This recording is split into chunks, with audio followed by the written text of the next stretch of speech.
un manual de neurocirugía que básicamente es un resumen de las actualizaciones de todas las patologías neurocirúrgicas.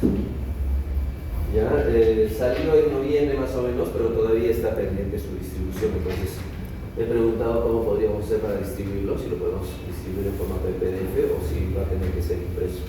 Entonces, entonces está pendiente de que me respondan eso.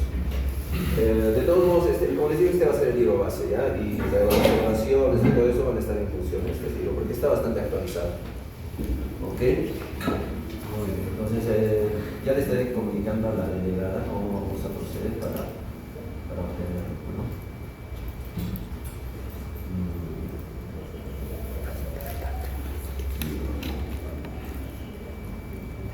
Esta va a ser nuestra primera clase. Vamos a hablar un poco sobre la anatomía y la semiología, la primera parte de la semiología del sistema nervioso central. Ustedes hicieron neurología, ¿cierto? Ya tienen conocimientos bien firmes sobre la anatomía y la fisiología neurológica, ¿cierto?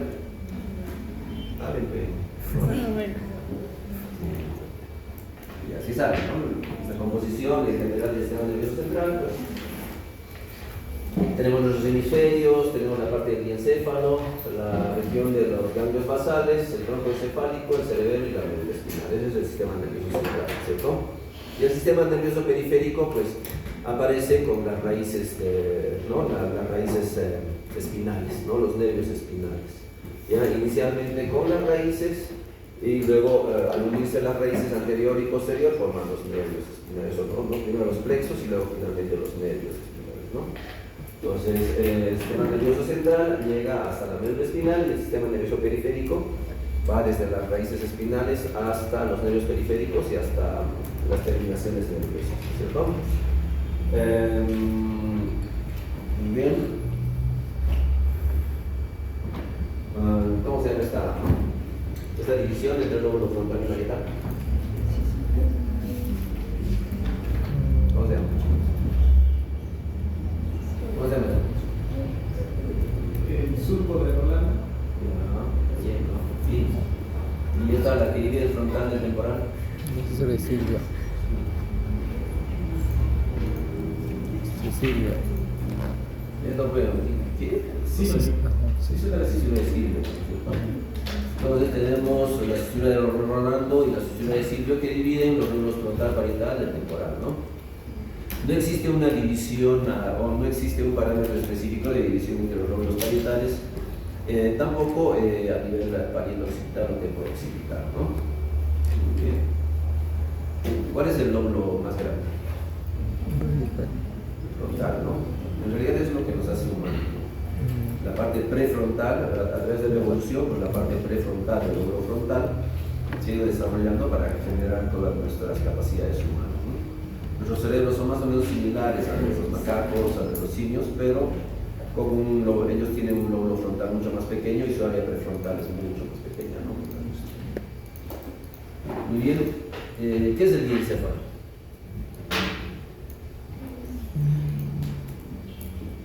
¿Diencéfalo? Es una estructura profunda, ¿no? Es una estructura profunda que básicamente ya permite la interacción en parte entre los hemisferios cerebrales y el tronco, ¿no? Entonces, este diencéfalo va a albergar estructuras como el tálamo, ¿no? El hipotálamo, ¿no? Tálamo y hipotálamo, y el epitálamo sería la glándula pineal también, ¿no? Forma parte de esto. Entonces, básicamente se van a encargar de qué? De la conexión, como les decía, entre los hemisferios cerebrales y el tronco, ¿no? Por ejemplo, toda la actividad motora y toda la actividad sensitiva pues va a atravesar el tálamo, ¿ya? La actividad sensitiva va desde las terminaciones, desde los nervios sensitivos, pero hacia la corteza parietal, pero necesariamente cruzando las estructuras del tálamo, ¿no? Y lo mismo, aquí pueden ver ustedes que todos los fascículos motores que vienen de la corteza motora tienen que atravesar parte del tálamo para llegar hacia el tronco y luego Significa que el tálamo es una estructura, pues es una estructura puente, no es una estructura de enlace entre el hemisferio cerebral y el resto, o los hemisferios cerebrales y el resto de las estructuras del sistema nervioso central. Además, ¿qué hace el hipotálamo en la gran hipófisis? ¿De qué se encarga? Además de una función neurológica. ¿No? ¿Cómo?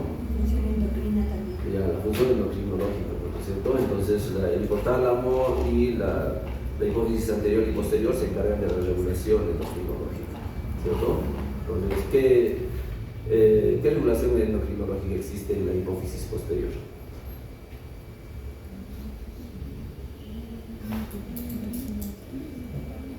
¿Qué secreta la hipófisis posterior?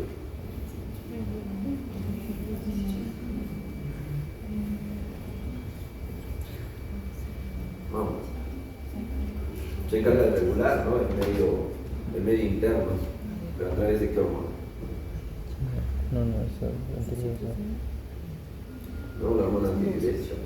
La hormona antidiurética se secreta hacia el y en las gestantes, ¿qué hormona se produce? ¿No? Los opresinos. Entonces, esas dos hormonas se secretan en la hipófisis posterior, ¿no? Y en la hipófisis anterior, ¿qué hay? ¿No? Ya le puede ser muy gordo, soy yo. Soy yo. ¿Qué dices? ¿Puedes hablar? ¿Cómo te llamas? Daniela. Proteinizante, película estimulante, todas las. Claro, todo el resto de hormonas para regular, ¿no? La parte endocrinológica, la FSH, la TSH, ¿no? La NH, la hormona de crecimiento, ¿no? Y a nivel neuroquirúrgico, esta. Hola. Y a nivel neuroquirúrgico, esta zona, la hipófisis anterior, es sumamente importante en el desarrollo de algunos tumores, ¿no? Los tumores de la hipófisis anterior son los adenomas hipoficiarios, ¿no? Y estos adenomas hipoficiarios pues, pueden producir cualquiera de estas hormonas, ¿no? Pero por frecuencia, generalmente los prolactinomas están en primer lugar, o luego vienen, o inclusive los tumores no productores de hormonas están en primer lugar, es decir, los tumores que se producen en el estroma de la hipófisis. Y luego vienen los prolactinomas, luego vienen los tumores productores de hormona de crecimiento, luego pueden venir los tumores productores de ACTH, que producen qué cosa. ¿Qué producen los tumores productores de ACTH? ¿Qué enfermedad? Cushing, ¿no? La enfermedad de Cushing, ¿no? A diferencia del síndrome de Cushing, que es igual, que tiene las mismas características, pero la enfermedad de Cushing es de origen central, ¿no? De origen tumoral, ¿ya? En la hipófisis. Entonces, aquí lo importante también es que en estos tumores es importante reconocer la diferencia de producción. ¿Por qué? Porque pueden existir tumores que se traten con medicamentos, ¿ya? Es decir, quimioterapia. Y pueden existir otros tumores que van a necesitar la resección quirúrgica, ¿no? Entonces, ¿cuál es el tumor que se trata médicamente? El tumor hipoficiario que se trata médicamente.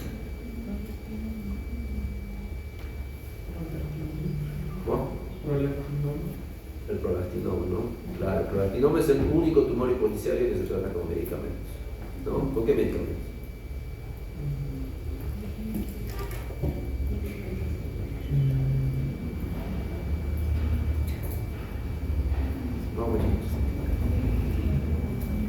Bromocriptina, cabergolina, ¿no? Bromocriptina, primera elección, cabergolina, segunda elección, ¿no? Que hoy en día ya se usa cabergolina como primera elección, ¿no? Porque tiene mejores efectos colaterales que la broma, ¿ya? Y el tumor productor de hormona de crecimiento también se trata médicamente, pero el fármaco no existe en el país, hay que importarlo a Estados Unidos y es muy caro, ¿no? Son las somatostatina, ¿no? ¿Ya? El octeótride es un medicamento que se usa para el tratamiento de los tumores, ¿no? Que producen hormona de crecimiento. En el caso de los niños, estos tumores que producen hormona de crecimiento van a producir gigantismo. Y en los adultos, ¿qué producen?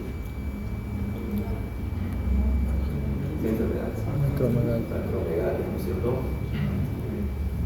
Ok, entonces ese es el aspecto importante de esta lesión, ¿no? De la adeno, de los receptores de la adenohipófisis y la adenohipófisis.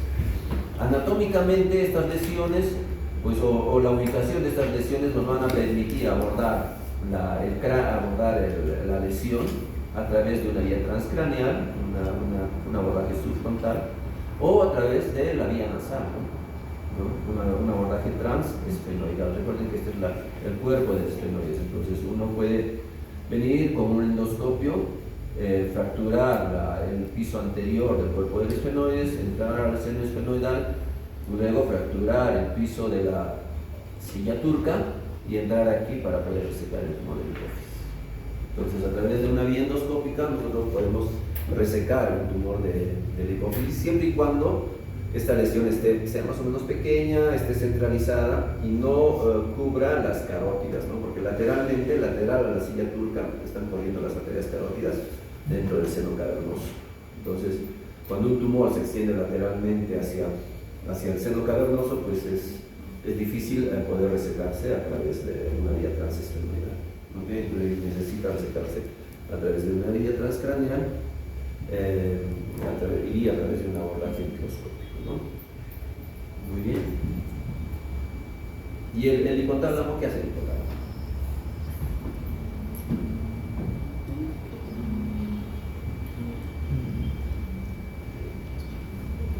Pues, en realidad la glándula hipófisis es dependiente del hipotálamo, ¿no es cierto?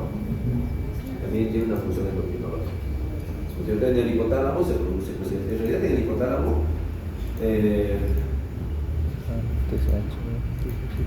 claro, en el hipotálamo se producen los precursores, ¿no? Los precursores de las hormonas que van a liberarse en la hipófisis,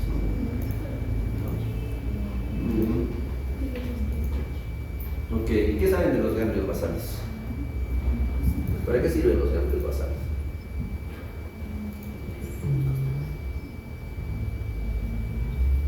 Vamos, funciona.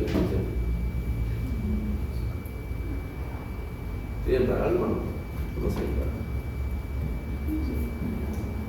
Si nosotros tuviéramos solamente una corteza motora, ¿no? Nuestros movimientos serían estos, ¿no? Serían muy... ¿Aló? ¿Aló? Sí.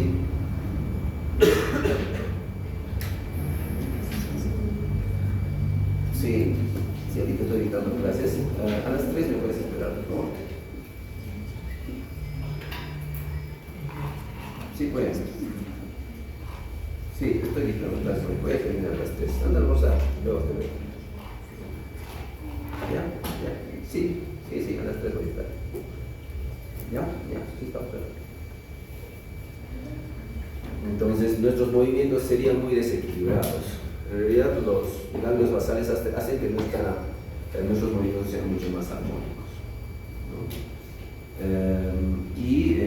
Obviamente, cuando existe lesión a nivel de estos ganglios, pues nosotros vamos a tener movimientos anormales, ¿no? ¿Qué tipo de movimientos anormales son ustedes?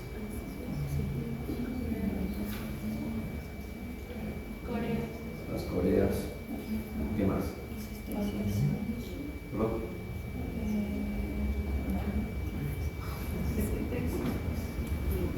Las coreas, ¿qué más? Los temblores, ¿no? Los temblores, las coreas, las distonías. Disestesias, ¿no? Disestesias son alteraciones de la sensibilidad, pero distonías, ¿no? Son alteraciones del tono. Entonces, va a existir toda una especie de interacción entre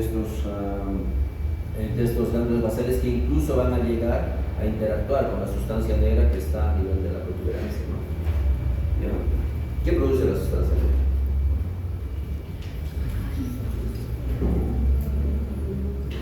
Una lesión en la sustancia negra o en este circuito que va desde los ganglios basales a la sustancia negra. Dopamina. Parkinson. El Parkinson, ¿no? La enfermedad de Parkinson. ¿Por qué? Porque esta sustancia negra produce la dopamina. Entonces, cuando hay una alteración de esta estructura, el paciente no tiene dopamina y comienza a tener estos problemas de temblor, ¿no? Hay otros síndromes de temblor, como es el temblor esencial, ¿no? El temblor esencial es aquel temblor en el que uno pues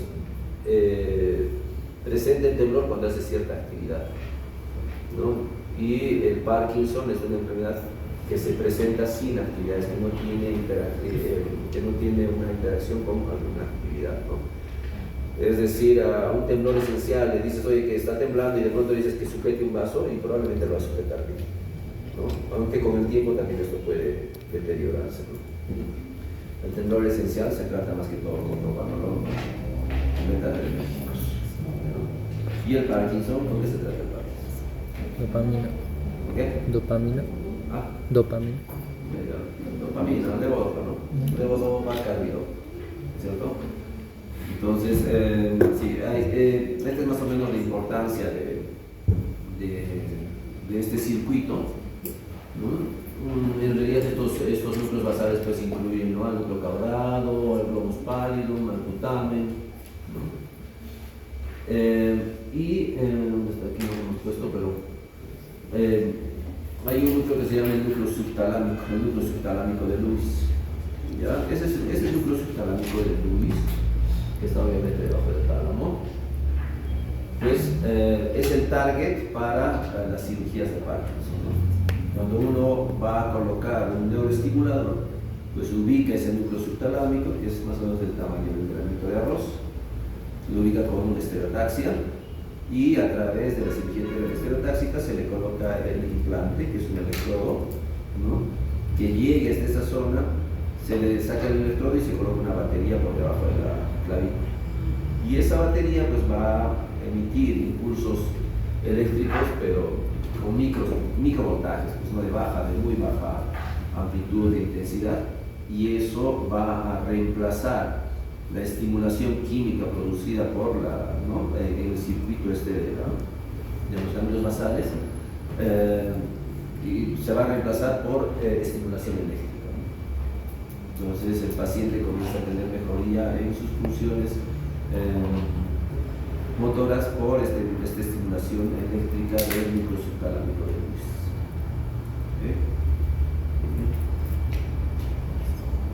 El tronco encefálico parece complejo, tiene muchas técnicas y todo, pero en realidad es sencillo, ¿no?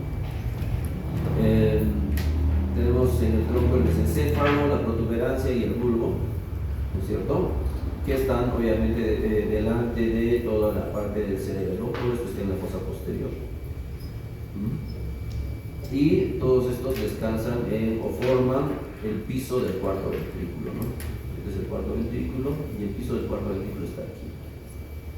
Entonces los núcleos de los nervios craneales se encuentran, muchos de ellos, aquí en el piso del cuarto ventrículo, ¿cierto? Entonces, ¿qué es lo peculiar en las enfermedades del tronco cerebral? ¿Cómo es la caracterización sindrómica o clínica de las enfermedades del tronco? ¿Por qué se caracterizan los síndromes del tronco? ¿Saben? Por ejemplo, si yo tengo una lesión en el área motora, ¿cierto?, me va a dar pues una hemiparesia contralateral, ¿no? Si yo tengo una lesión motora en el lado derecho, pues me va a dar una hemiparesia en el eje izquierdo, ¿no? ¿Cómo es la caracterización clínica de los síndromes del tronco? Ipsilateral. O sea, yo tengo un paciente con una hemiplegia izquierda, ¿no es cierto? ¿Cómo hago la evaluación para saber si ese paciente tiene una lesión a nivel cortical o a nivel del tronco? ¿Cómo es? Neurología, ¿no? ¿Quieres enseñar neurología? Va a bajar. Entonces, aquí en los síndromes de tronco, pues están los denominados síndromes alternos, ¿no es cierto? ¿Por qué? ¿Por qué son síndromes alternos? Porque producen déficit motor del lado contrario, pero déficit del nervio craneal del mismo lado. ¿Okay? Pero el déficit craneal del mismo lado asociado a un déficit motor del lado contralateral es el síndrome de tronco, ¿no es cierto? ¿Y cómo reconocemos la ubicación de la lesión a lo largo del tronco? Pues reconociendo el déficit de los nervios craneales. Por ejemplo, si tenemos una lesión una hemiplegia del lado contralateral y una lesión del tercer nervio craneal de la cara, ¿no? ¿Dónde estará la lesión? En el mesencéfalo. Si tienes una lesión contralateral, ¿no? Motora, asociada a una parálisis facial ipsilateral, ¿dónde está la lesión? Puente. En el puente. Parálisis facial ipsilateral asociada a hemiparesia contralateral. ¿En qué parte del tronco está la lesión? En el puente. En la protuberancia, ¿no? Porque los núcleos y las raíces del séptimo van a salir desde la protuberancia. Ahora, si tú tienes una atrofia de la lengua, ¿no? En una lesión crónica, digamos, ¿no? Porque en una lesión aguda, obviamente, una hemorragia, por ejemplo, lacunar del bulbo, pues te va a llevar a coma, ¿no? Pero si tienes una lesión crónica, por ahí un cavernoma o algún tumor que esté creciendo lentamente en esta estructura, pues te va a dar una hemiparesia contralateral asociada, digamos, a una atrofia, una hipotrofia de la lengua, ¿no? Una hipotrofia de la lengua, una hipotrofia ipsilateral de la lengua con una hemiparesia contralateral es una afectación, o nos va a referir a una afectación del bulbo, ¿no? ¿Okay? O una atrofia de los músculos espinales con caída del hombro de ese lado y hemiparesia del otro lado, igual, ¿no? Por la emergencia de los nervios espinales. Entonces, en realidad, la semiología de las lesiones del tronco es sencilla, ¿no? Síndromes alternos, hemiparesia contralateral y lesiones de los nervios craneales ipsilaterales. ¿Sí? Entonces, este es más o menos un diagrama del rostrum de la protuberancia, ¿no? Y de la base del cráneo. Está yendo inclusive aquí está el quiasma, el infundíbulo, aquí están los nervios olfatorios, ¿no? Los tractos olfatorios, los cuerpos mamilares, ¿no? El pedúnculo cerebral, aquí atrás está el mesencéfalo, ahí está, ¿no? El puente y este es el bulbo. Entonces, el nervio más grueso que existe a nivel de los nervios craneales en la protuberancia es el trigemio. El trigemio es un nervio bastante grueso y se ve, pues, muy hidratado bajo la microscopía. ¿Qué más aquí? En esta parte del bulbo, pues, bueno, aquí existe, ¿no? Una incisura bulbo-protuberancial por donde emergen las raíces del sexto nervio craneal, séptimo, octavo y noveno, en esta incisura bulbo-protuberancial. Debajo de esa incisura está el bulbo, ¿no? Aquí están los pilares, ¿no? del tracto motor. Y aquí está la oliva, ¿no? Esta estructura olivar es muy importante porque divide la emergencia de los nervios craneales bajos en nervios preolivares y nervios retroolivares, ¿ya? Entonces, el hipogloso, el 12, el 12º nervio craneal, es un nervio preolivar, mientras que el 10, el 11, ¿no? Son nervios retroolivares, ¿ya?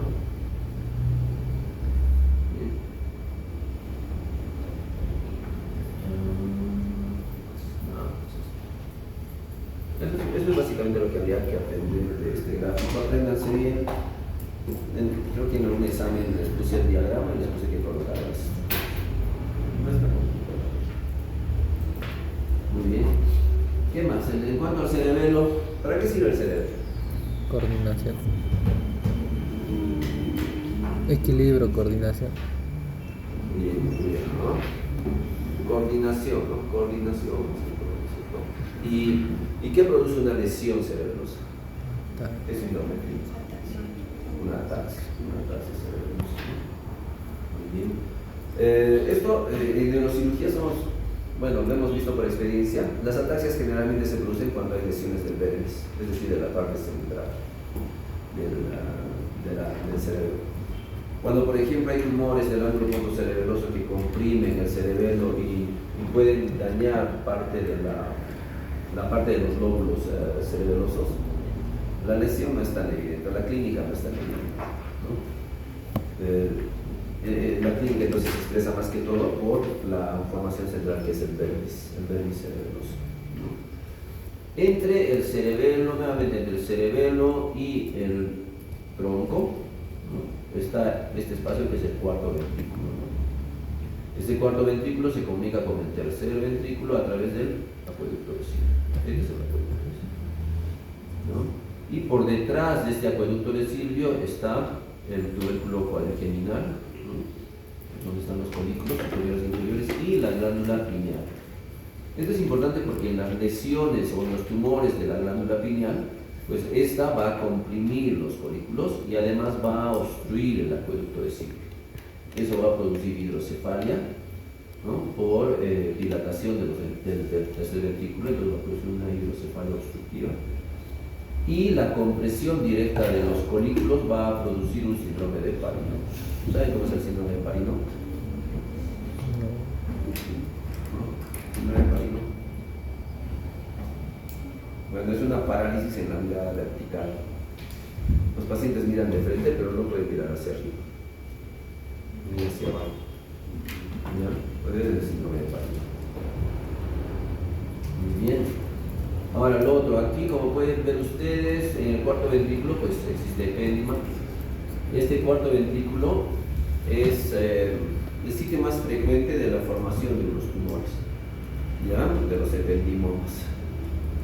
Entonces en la fosa posterior los ependimomas que se ubican en el cuarto ventrículo son de los más comunes. Mientras que hay una lesión similar a los ependimomas que se forma más que todo en esta estructura que está más relacionada con el cerebelo y que son los meduloblastomas. Entonces en la fosa posterior esas dos lesiones son las más frecuentes. Los meduloblastomas que se forman más en la parte cerebelosa y los ependimomas que se forman a nivel del cuarto ventrículo. Muy bien. En cuanto a la médula espinal, ¿cuántos nervios cervicales tenemos? ¿Cuántas raíces cervicales? ¿Cuántas vértebras cervicales tenemos? ¿Cuántas vértebras cervicales tenemos? 7. ¿Cuántas raíces cervicales tenemos? 8, ¿cierto? Entonces, la C1 ¿por dónde nace? ¿O por dónde sale? ¿De qué estructura sale? La primera raíz espinal.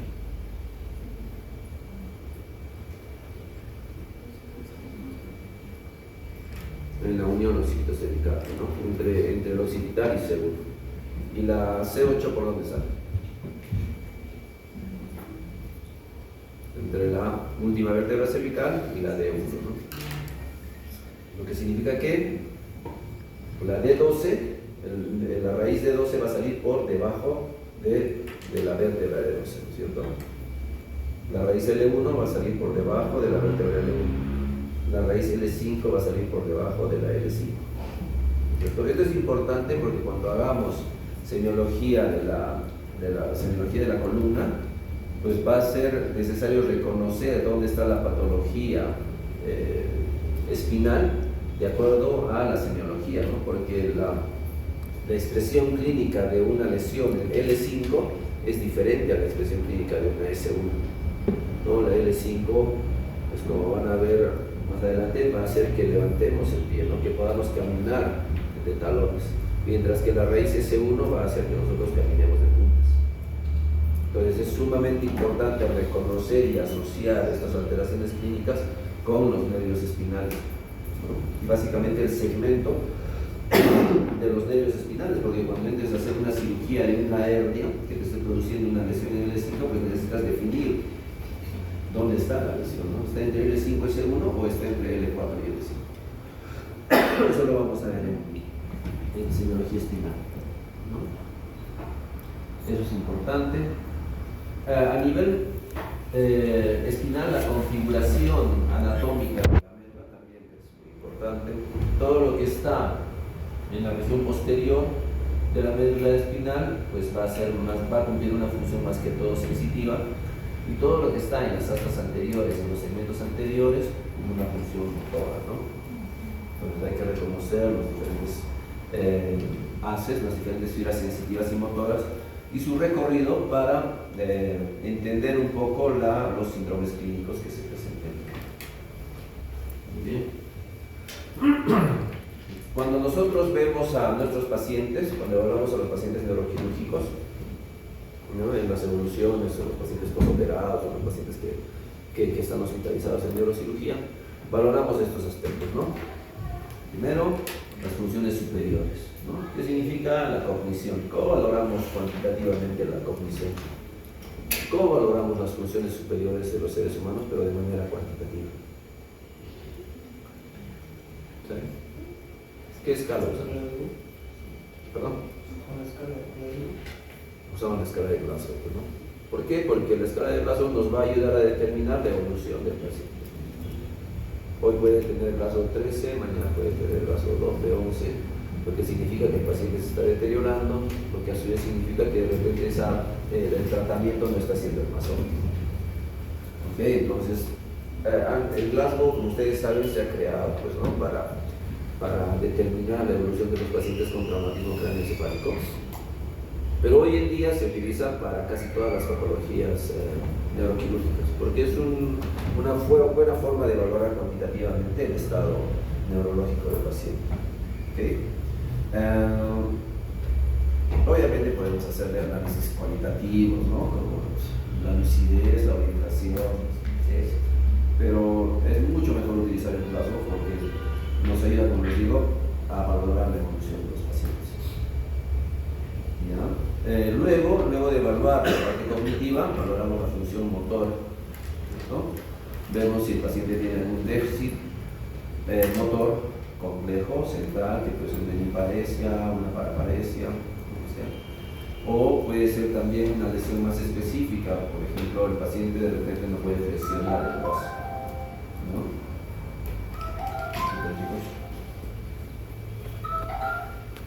¿Aló?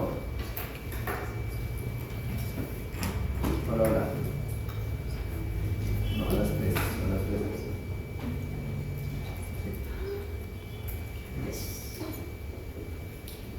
Entonces, hay un principio básico, ¿no? Cuando las lesiones son más centrales, los grupos musculares que se afectan son más grandes.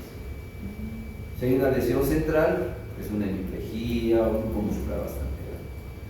Cuando las lesiones son más periféricas, son más de nervios periféricos, de raíces, de plexos, los grupos musculares son más específicos, ¿no? Por ejemplo, pues no sé, afectación de C5, allá el paciente no puede flexionar el brazo por afectación de bíceps. ¿Entienden? Entonces, mientras más central es la lesión, los grupos musculares son más grandes. Luego valoramos la función sensitiva, ¿no?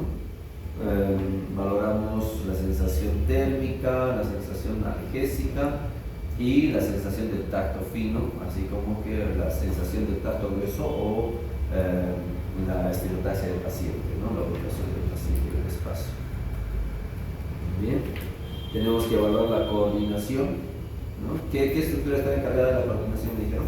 Cerebelo. El cerebelo, ¿no? Entonces, ¿cómo valoramos? Básicamente viendo si la coordinación del paciente es buena. Pues es sencillo. Para ver extremidades superiores se hace la maniobra punta nariz, ¿no? Punta la nariz con dedo y uno puede ver si hay dismetría, ¿no? El paciente generalmente, lo que normalmente las personas hacemos es guiar, ¿no?, y definir básicamente la dirección, ¿no?, entre el dedo y la nariz. Lo que los pacientes con daño cerebeloso hacen es esto, ¿no? Pues esa es una dismetría, ¿no? No pueden medir bien el objetivo, entonces tiemblan mucho y tienen ese grado de dificultad para localizar el mal. En las extremidades inferiores se hace la prueba del talón, tobillo, ¿no? Entonces, rodilla, tobillo, talón, ¿no? Uno le pide al paciente que lleve el talón aquí y que lleve el talón desde la rodilla hasta el tobillo. Entonces, normalmente nosotros llevamos en una dirección directa, muy recta. En cambio, los pacientes tiemblan, ¿no? El síndrome cerebroso. Ahora, si el paciente todavía puede deambular y y uno quiere evaluar este tipo de alteraciones de la coordinación, pues para el paciente va a tener ataxia, ¿no? Abre las piernas para balancearse, camina abriendo las piernas, ¿no es cierto? Una ataxia, una afasia. Muy bien, entonces después de evaluar la coordinación, evaluamos nervios craneales. Para eso tienen que reconocer ustedes la función de cada nervio craneal, ¿no? ¿Cuántos nervios craneales tenemos? 12. 7. 12. 12 nervios craneales, ¿no? Entonces hay que comenzar a evaluar cada nervio craneal y definir si tiene alteración o no. ¿Okay? También utilizamos reflejos, más que todo para definir si existe algún tipo de... No se usa más que todo para definir, para diferenciar entre un déficit motor central y uno periférico. ¿Ya? Cuando hay una lesión central, es decir, de primera motoneurona, pues hay una hiperreflexia, hay una espasticidad, hipertonía, ¿no es cierto? Mientras que cuando hay lesiones de segunda motoneurona, es decir, primera motoneurona es sistema nervioso central, ¿no es cierto? Segunda motoneurona es sistema nervioso periférico. De la médula para afuera, segunda motoneurona, de la médula para arriba, primera motoneurona, ¿cierto? Entonces, cuando existe una lesión de segunda motoneurona, los pacientes generalmente tienen la reflexia, hipotonía, ¿no? Laxitud. ¿Sí? Muy bien. Además de lo del Glasgow, pues las funciones mentales superiores incluyen el lenguaje, ¿no? Y estos trastornos del lenguaje, pues cuando se presentan por una lesión del sistema nervioso central, se denominan, ¿qué cosa? ¿Cómo se llaman los trastornos del lenguaje producidos por una alteración del sistema nervioso central? Afasias. Las afasias, ¿no? Son las afasias. ¿Okay? Y además de estas, también vamos a tener otras alteraciones, pero en cuanto a la percepción y en cuanto a la construcción. Las alteraciones de percepción a nivel del sistema nervioso central se denominan agnosis, ¿ya? Y las alteraciones en cuanto a la capacidad de elaboración y construcción, ¿no?, de nuestro sistema nervioso central se denominan apraxias. ¿Okay? Entonces, cuando uno tiene una lesión, por ejemplo, parietal, sí, podría tener un poco de analgesia, anestesia y todo eso, pero lo que los pacientes o lo que se entiende más por una alteración a nivel, una alteración sensitiva a nivel del sistema nervioso central es la alteración que tiene el paciente en la capacidad de procesar los fenómenos sensitivos. No es que toque o no, sino que, por ejemplo, tú le das una llave y que con los ojos cerrados él reconozca a través del tacto que eso es una llave.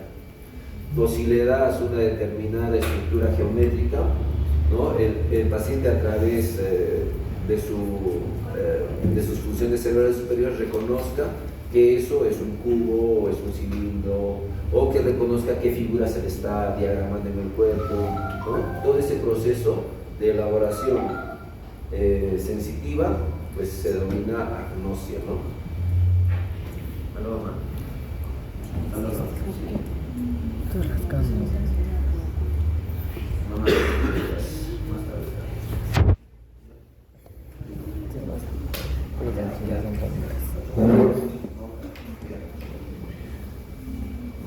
Y en cuanto a las apraxias, como les digo, pues es la capacidad de elaboración, ¿no? Por ejemplo, una apraxia ideomotora es llevar a cabo la construcción de algo que tú estás imaginando, ¿no? El ejemplo clásico es cómo encender un cigarrillo, ¿no? Entonces tú le preguntas al paciente cómo encender un cigarrillo, el paciente puede que reconozca, ¿no?, cómo hacerlo, pero cuando le dices que lo haga, pues no sabe, ¿no? O sea, no sabe por dónde comenzar, si llevarse el cigarrillo primero a la boca o si encender primero el palillo de fósforo o... No logra asociar eso, a pesar de que él sepa que sí se requieren hacer algunas cosas para encender un cigarrillo. ¿Okay? Muy bien. ¿Cuál es la diferencia entre una disartria y una afasia? Ambos son trastornos del lenguaje, no sé, pero ¿qué es una disartria?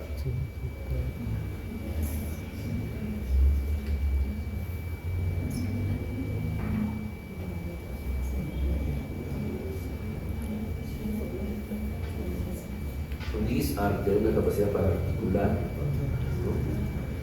Pues la disartria, si bien es cierto, puede ser por una alteración en cuanto a la configuración de, ¿no? de todo este componente fonético que tenemos, pues también puede producirse por una alteración en los núcleos de los nervios craneales bajos, ¿no? Por ejemplo, una alteración del hipogloso puede producir una disartria, una alteración del glosofaringeo también puede producir una disartria. Muy bien. Estas afasias, en general ustedes conocen, ¿no? Dos tipos de afasias, la afasia de Broca y la afasia de Wernicke, ¿no? Una afasia expresiva y la otra una afasia comprensiva, ¿no es cierto? Entonces, en la afasia expresiva, generalmente ustedes van a reconocer a los pacientes afásicos.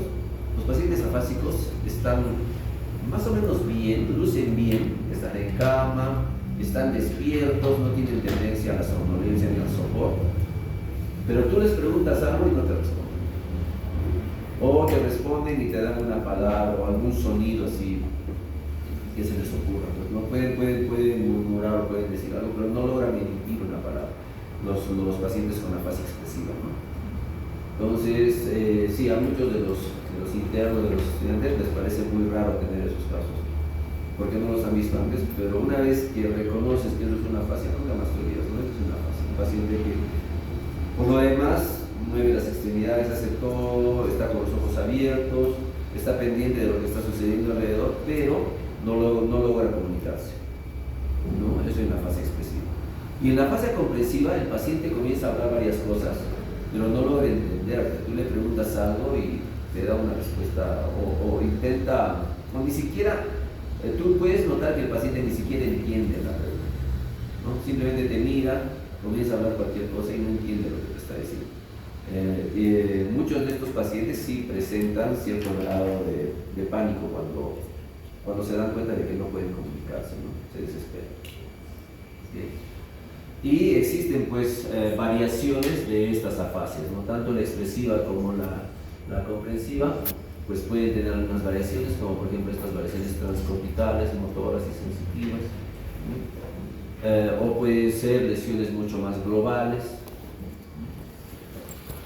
Bien, pero básicamente son una mezcla de lo que se presenta tanto en las afasias expresivas como comprensivas, ¿no? Tenemos 4 parámetros para valorar estas afasias.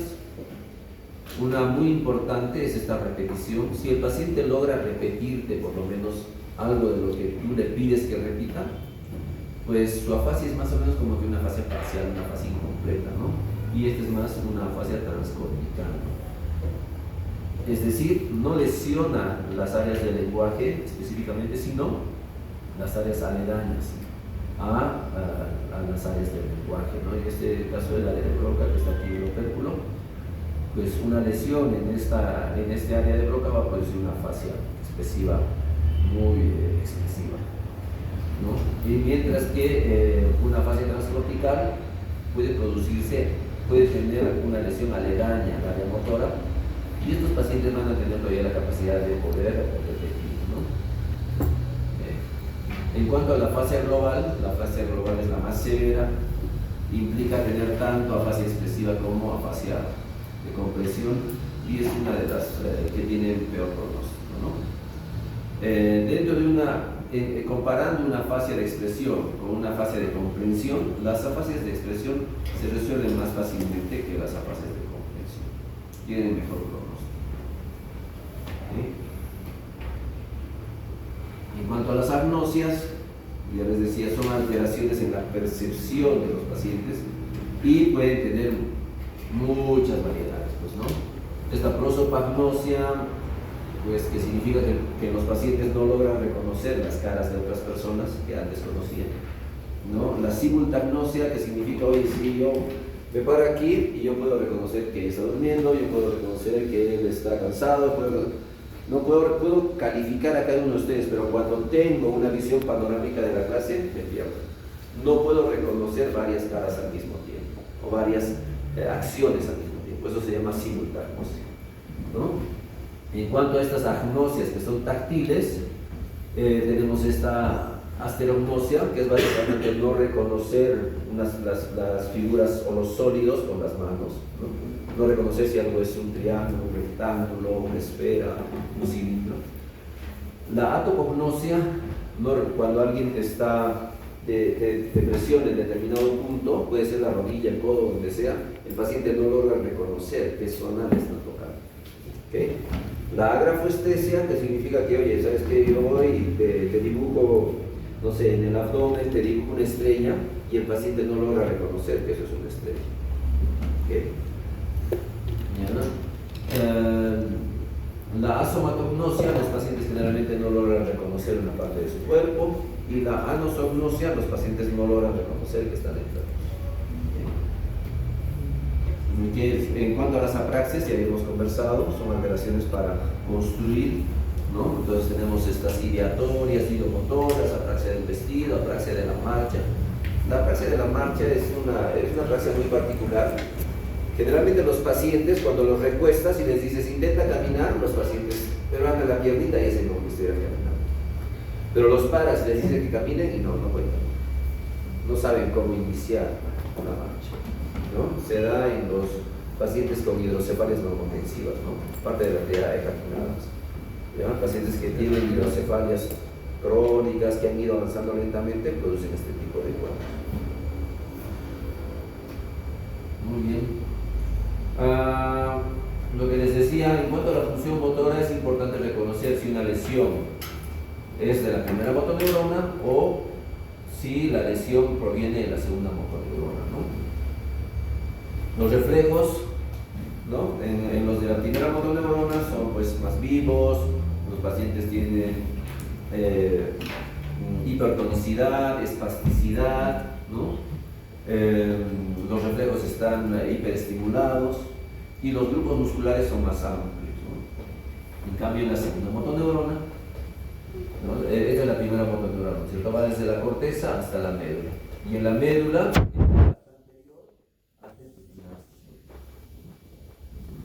y desde su sinapsis sale a través de las raíces ya como segunda motoneurona, ¿no? Esta es una raíz posterior, esta es una raíz anterior. Cuando esta raíz posterior se une a la anterior, forma el nervio periférico, ¿no? El nervio es la unión de dos raíces. ¿Okay?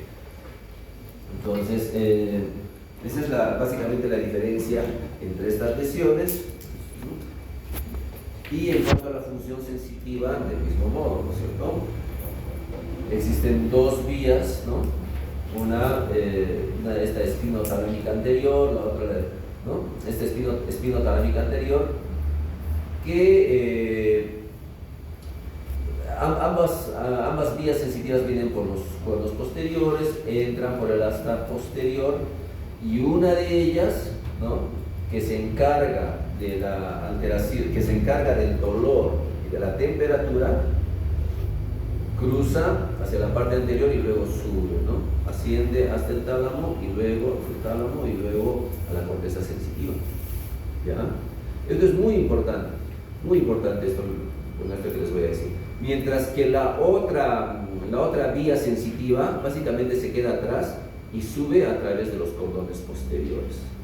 Es decir, hay dos vías sensitivas, una que entra por los cordones posteriores y luego se va y cruza el canal ependimario, ¿no? Hasta llegar a la región anterior de la médula y luego asciende hasta el tálamo y a la corteza espinal. Mientras que la otra no cruza, ¿no? Y simplemente sube a través de los cordones posteriores.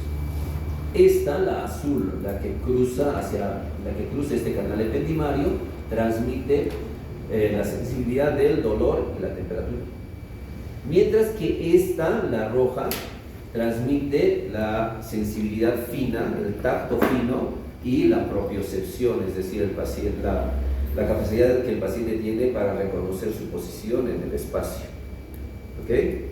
¿Por qué es importante eso? Porque existen lesiones aquí a nivel central, a nivel ependimario, que pueden ser, por ejemplo, tumores, ependimomas de esta zona, o lesiones más comunes como las siringomielias. Las siringomielias son dilataciones de estos conductos.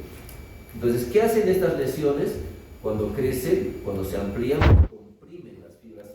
sensitivas, ¿no? Y van a producir una disociación termoanalgésica. Es decir, el paciente, por ejemplo, ¿no?, tiene una lesión espinal un poco alta y el paciente, tú le evalúas y te dice, doctor, ¿sabe qué? Yo no siento ni el frío ni calor en la mano. Usted me puede pellizcar y no, tampoco siento el dolor. Pero si me toca, sí siento que me está tocando el brazo y la mano. Le pides, oye, y haz tus maniobras y todo eso, la función motora, la coordinación y todo eso está presente. Entonces, en ese paciente existe una disociación termoanalgésica. Es decir, el paciente tiene abolición de la temperatura y el dolor, pero su propiocepción y la sensibilidad fina están preservadas. ¿Ya?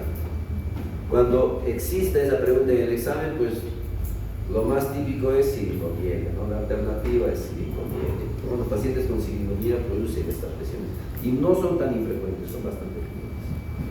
¿Ok? Muy bien. Ustedes me han hablado sobre la ataxia. Pues sí, los cuadros cerebelosos producen ataxia, pero no son los únicos que producen ataxia. ¿Okay? Los cuadros vestibulares, los problemas vestibulares, los problemas del octavo nervio craneal, ¿no?, de su rama vestibular, también producen ataxia, una ataxia vestibulocochlear. Y las alteraciones del cordón posterior, de aquellas fibras que te permiten reconocer tu posición en el espacio, en las tres dimensiones, estas también producen ataxia, ¿no? Por ejemplo, uno puede tener antiguamente, ¿no?, uno podía tener una sífilis terciaria con una afectación de los cordones posteriores de la médula, y estos pacientes presentaban ataxia de los miembros inferiores, ¿no? Abacia, ataxia, no podían caminar o caminaban abriendo los pasos, ¿no? Es una ataxia propioceptiva, ¿no? Entonces, aquí tenemos estos tres tipos de ataxias: una ataxia sensitiva, una ataxia cerebelosa y una ataxia vestibular. ¿Ok? ¿Cómo diferenciarían ustedes una ataxia sensitiva de una ataxia cerebelosa y una ataxia vestibular? ¿Qué harían? ¿Cómo evaluarían a su paciente? De pronto les viene un paciente que si tiene ataxia, ¿no? O sea, no puede caminar, se balance, está así. Doctor, no puedo. Viene a su consultorio y dice, doctor, estoy mal. ¿Qué es lo que tiene? Es lo que me ha visto, doctor, no puedo caminar, no puedo sostener, ¿no? Entonces ustedes determinan, este paciente tiene ataxia. ¿Ok? ¿Cómo determinan dónde está la lesión? Si está en el cerebelo, si está a nivel vestibular o si está a nivel propioceptivo. ¿Qué opinan? ¿Ustedes pueden respirar con la mascarilla? ¿O está mal? ¿O los demás están mal?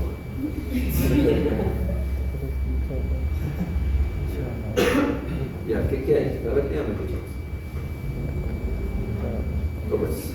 En la vestibular creo que hay una maniobra donde el paciente se mueve bruscamente. Ya, mueve la cabeza, ¿no? Para incrementar el vértigo y todo eso. Ya, claro, por ejemplo, en la vestibular, la presencia del vértigo. ¿Qué es el vértigo? La sensación de mareo, la sensación de caerse, ¿no? Entonces, los pacientes con una ataxia vestibular generalmente viven con esa sensación. Y también con esa sensación que es unilateral, ¿no? Porque una ataxia vestibular puede ser unilateral, puede ser derecha o izquierda. ¿Qué más tendrían los pacientes con ataxia vestibular?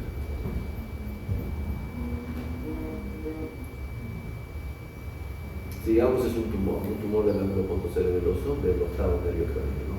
O un tumor del ángulo pontocerebeloso, un schwannoma vestibular. Un schwannoma vestibular te va a producir eso, te va a producir una ataxia, pero el octavo va bastante cerquita al séptimo nervio craneal. Entonces, generalmente los pacientes con estas ataxias van a tener parálisis faciales del mismo lado, ¿no? Y algo muy importante, los pacientes con estas ataxias vestibulares pues van a tener un romper, ¿no? Aquí dice un romper positivo. ¿Qué significa un romper positivo? Que si los pacientes están parados y ya tenían un cuadro así, ya, va a ser así, que tú los pones a los pacientes y les dices que cierren los ojos. Los pacientes cierran los ojos y todo se desequilibra y se van a ir a todos lados. Ok, le dicen, abre los ojos. Abren los ojos y se calman. Significa que la visión, la función visual les ayuda a controlar su ataxia. Un romper positivo significa eso, que hay variaciones en el paciente cuando abre y cierra los ojos, ¿no? En una ataxia cerebelosa ese romper no existe. ¿Por qué? Porque el centro básico del equilibrio está alterado. Es decir, el paciente con los ojos abiertos o con los ojos cerrados va a seguir teniendo ese mismo grado de ataxia, no va a cambiar. ¿Okay? Entonces un paciente cerebeloso va a tener un romper negativo. ¿Okay? Muy bien, entonces, ¿y qué más? ¿Y cómo distinguiríamos una ataxia propioceptiva o una ataxia sensitiva? Pónganse, tenemos un tumor o una sífilis terciaria a nivel de la D5, D6, ¿okay? Quinta, sexta vértebra dorsal. Esos pacientes van a tener ataxia en las extremidades inferiores, pero las extremidades superiores van a estar normales. ¿Por qué? Porque la lesión está por debajo del plexo braquial, ¿no? El plexo braquial va de C4 hasta D1. Entonces, los pacientes que generalmente tienen estos cuadros de ataxias sensitivas, pues tienen diferenciación en la parte superior e inferior. No todo el cuerpo está atáxico, ¿no? Y generalmente son las extremidades inferiores las que están atáxicas. ¿Okay? Aquí pueden tener las principales causas de estas ataxias, ¿no? Tanto cerebelosas sensitivas como vesticulares. En cuanto a los nervios craneales, es algo que ustedes tienen que repasar, lean, revisen bien. Nervios craneales, el olfatorio, el nervio óptico. El tercero es el motor ocular externo, ¿no es cierto? El motor ocular común, ¿no es cierto? ¿Qué hace este nervio? ¿Qué hace el tercer nervio craneal? Ya, sí, también se encarga de la actividad pupilar. ¿Qué más?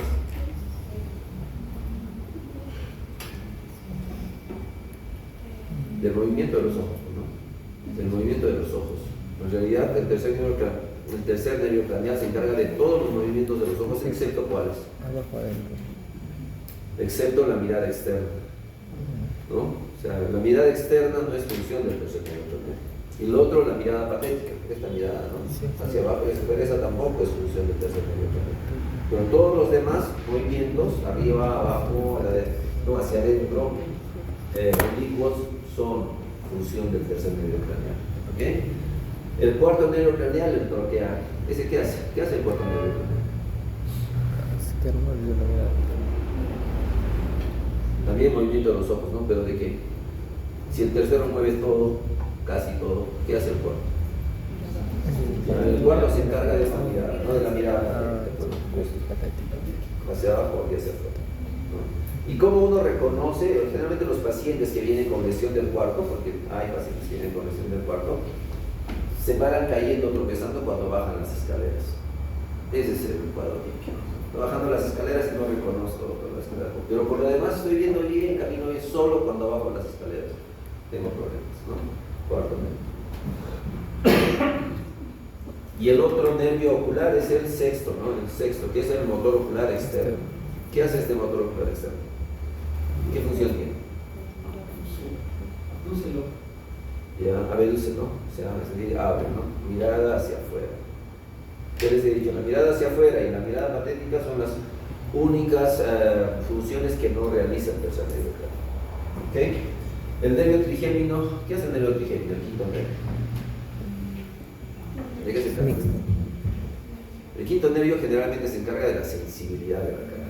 Y es muy importante porque, no sé si ustedes han escuchado hablar sobre las neuralgias del trigémino, ¿no? Las neuralgias del trigémino vienen con dolores en la parte mandibular o maxilar o oftálmica, ¿no? Que son las tres ramas que tiene el nervio trigémino, y que son dolores que te pueden llevar al suicidio, porque son dolores muy intensos.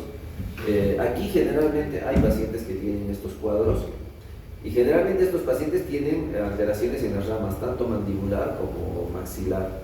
¿Y qué hacen? Lo típico es que vayan al odontólogo y se saquen todos los dientes, uno a uno, todos los años. Y luego vienen a hacerse evaluación y dicen, mire doctor, yo tengo este dolor que es como un dolor de muelas, pero ya me han sacado ya los 3 molares de aquí, de arriba, de abajo, y no me calma el dolor. Entonces esa es una neuralgia trigémina, ¿no? En realidad no hay ningún problema en la dentadura, sino es una lesión central, es una lesión del nervio, ¿no? Del nervio trigémino, cuyas causas pueden ser vasculares. A veces en el nacimiento del nervio trigémino existe algún vaso, puede ser la arteria cerebelosa superior, que a través del tiempo ha ido avanzando y comienza a tocar al nervio trigémino con cada pulsación, ¿no? Entonces, en ese caso, pues hay que entrar, hay que hacer una cirugía y separar el nervio trigémino de esta arteria con un teflón. Pero hay otros casos, por ejemplo, que aparecen tras cuadros de herpes. Tras cuadros de herpes, tras cuadros de zóster, lo que sea en la cara, pues los pacientes terminan con el cuadro, pero se quedan con una secuela de dolor neuropático, ¿no? Y es una neuralgia trigémina. Y estos pacientes hoy en día también tienen tratamiento.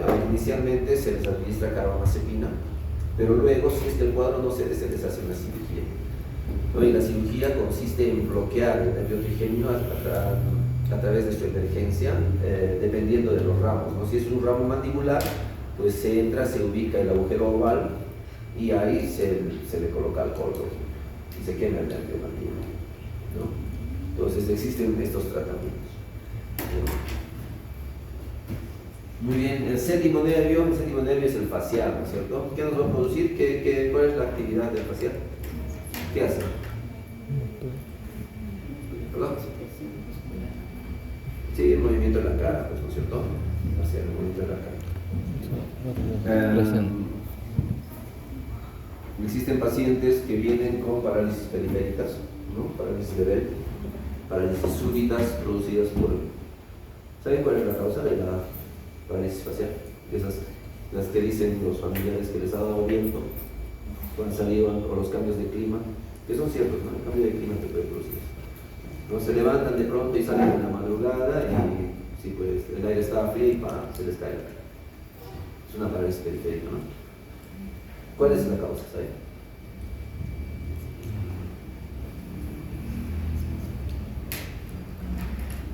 No saben. La gran mayoría están producidas pues, por el virus del herpes, ¿no? Herpes, que afecta directamente al nervio facial. Okay. Entonces ese aire frío, esos vientos que traen, si pues te traen virus del herpes, te meten y pum, te producen la parálisis, ¿no? Y el tratamiento está básicamente enfocado a la prednisona y aciclovir, ¿no? El aciclovir, a pesar de que la causa es más o menos lo del herpes en su gran mayoría de veces, pero el efecto de la aciclovir es bajo. Generalmente se les da prednisona, ¿no? Prednisona, 2 semanas, 20 miligramos cada 8 horas.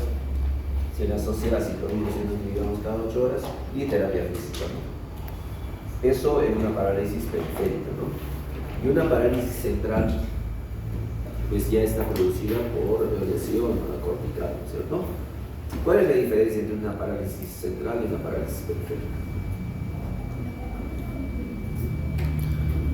En la periférica por toda la cara y en la central es por encima de la ceja, por debajo de la ceja, por debajo de la ceja. ¿Qué dices? ¿Cómo diferencia una parálisis facial periférica y una parálisis facial central? Que la periférica es toda la mitad del rostro, en cambio la central es por debajo de la ceja. Entonces todavía conserva la... Claro, la frente se preserva, ¿no? ¿Y por qué? ¿Por qué es eso? Allá. Bueno, a lo que yo tengo entendido, lo que he visto, es porque hay una decusación para la parte contralateral ya más abajo de no sé qué zona, pero decusa. De modo que cuando la lesión es periférica, ya las dos decusaciones. Sí, en realidad porque los músculos supraoculares, los músculos de la frente, tienen doble inervación, ¿no? Tienen tanto inervación del mismo lado como del otro lado, ¿no? Entonces, en una parálisis facial central, todavía se puede preservar esta actividad, ¿no? La actividad de esta parte de la frente, ¿okay? Eso es importante. Muy bien. El octavo nervio, que tiene función vestibular y coclear, ¿no es cierto? Vestibular para el equilibrio y coclear para la audición, ¿no es cierto? El glosofaringio. ¿Qué hace el glosofaringio? ¿Cómo se evalúa el glosofaringio? El paladar, la úvula, ¿no? La desviación de la úvula. Eso, así se evalúa, ¿no? Baja lenguas, uno ve y ve la úvula, si la úvula está desviada hacia uno u otro lado. ¿Okay?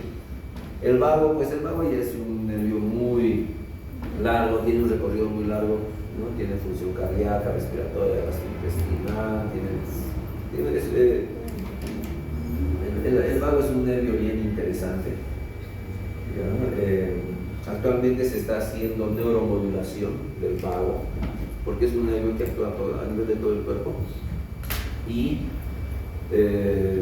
básicamente te regula la función autonómica, ¿no? Porque es un nervio autónomo, ¿no? Junto con el plexo simpático, ¿no? El parasimpático es el vago, ¿cierto? Entonces, a través del nervio vago hoy en día se hacen terapias, por ejemplo, para estabilizar el sueño, para manejar el dolor, ¿no? ¿Para qué más? Del dolor crónico, de la fatiga, de los monólogos. Entonces, ¿por qué? Porque a través de este nervio uno podría estimular inclusive su frecuencia respiratoria, podría estimular su frecuencia cardíaca, puede estimular la presión arterial, ¿no? Actúa más a nivel autonómico. Entonces, se está haciendo bastante neuromodulación con este nervio. Ok, luego tenemos el 11, el espinal. ¿Qué hace el nervio espinal? ¿Dónde va el nervio espinal? A los hombros, ¿no? Al trapecio. Al trapecio más que todo. Entonces nos permite elevar los hombros, ¿no? El nervio espinal. ¿Ya? Y cuando uno tiene una lesión de este nervio, pues los escalenos y el trapecio se van a hipotrofiar. Entonces el paciente tiene el hombro colgado, ¿no? Y el hipogloso, ¿saben? Se va a ir hacia la lengua y va a producirnos atrofia y hipotrofia de la lengua. ¿Okay? Esto evalúenlo, obviamente esto vendrá en el examen. Muy bien. Bueno. Ya tenemos tiempo, vamos a ver si podemos. Vamos a ver con